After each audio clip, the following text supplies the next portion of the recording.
ಜನಾಗ್ರ ವಾರ್ತೆಗೆ ಸ್ವಾಗತ. ನಾನು ಪೃಥ್ವಿರಾಜ್ ಹಾರ್ನಹಳ್ಳಿ. ವಾಲ್ಮೀಕಿಗೆ ಸರ್ಕಾರದ ಮಣೆ. ಈಗ ಪಂಚಮಸಾಲಿ ಯುದ್ಧ, ಸರ್ಕಾರಕ್ಕೆ ಧರ್ಮ ಸಂಕಟ, ಮೀಸಲಾತಿ ಮಹಾಯುದ್ಧ.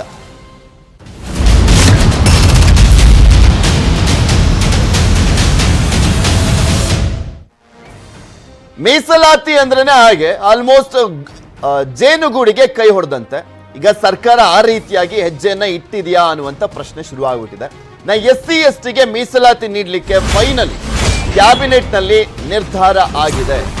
ಸಿಎಂ ನೇತೃತ್ವದಲ್ಲಿ ನಡೆದಂತ ಸಭೆಯಲ್ಲಿ ಮಹತ್ವದ ತೀರ್ಮಾನವನ್ನ ಕೈಗೊಂಡು ನಿನ್ನೆ ಅನೌನ್ಸ್ ಮಾಡಿದ್ರು ಮುಖ್ಯಮಂತ್ರಿಗಳು. ಕ್ಯಾಬಿನೆಟ್ ನಲ್ಲೂ ಕೂಡ ನಾವು ತೀರ್ಮಾನ ಮಾಡ್ತೀವಿ, ಆದೇಶ ಆಗುತ್ತೆ ಅಂತ. ಎಸ್ಸಿಗೆ ಶೇಕಡ 15ರಿಂದ 17ಕ್ಕೆ ಏರಿಕೆ ಮಾಡಲಾಗಿದೆ. ಮೀಸಲಾತಿ ಪ್ರಮಾಣವನ್ನ 15 ಇತ್ತು, ಈಗ 17ಕ್ಕೆ ಏರಿಕೆ ಮಾಡಲಾಗಿದೆ.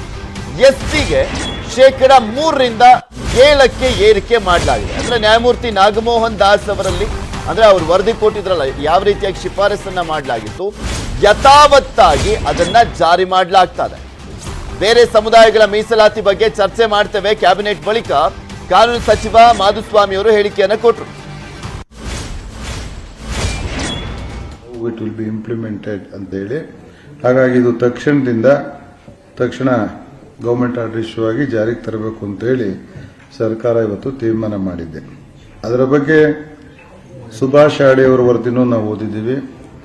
ಸನ್ಮಾನ್ಯ ಜಸ್ಟಿಸ್ ನಾಗಮೋಹನ್ ದಾಸ್ ಅವರು 2-3 ಕಡೆ ಎಜೆ ಸದಾಶಿವ ವರದಿಯನ್ನು ಕೂಡ ಕೋಟ್ ಮಾಡಿದ್ದಾರೆ.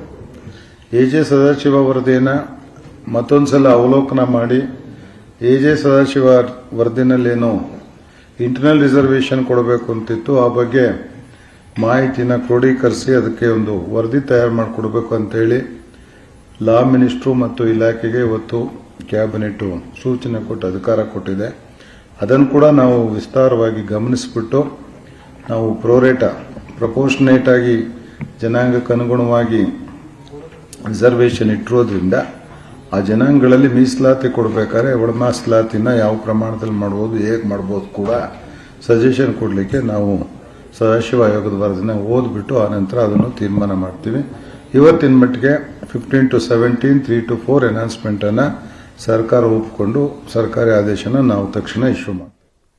ಇನ್ನು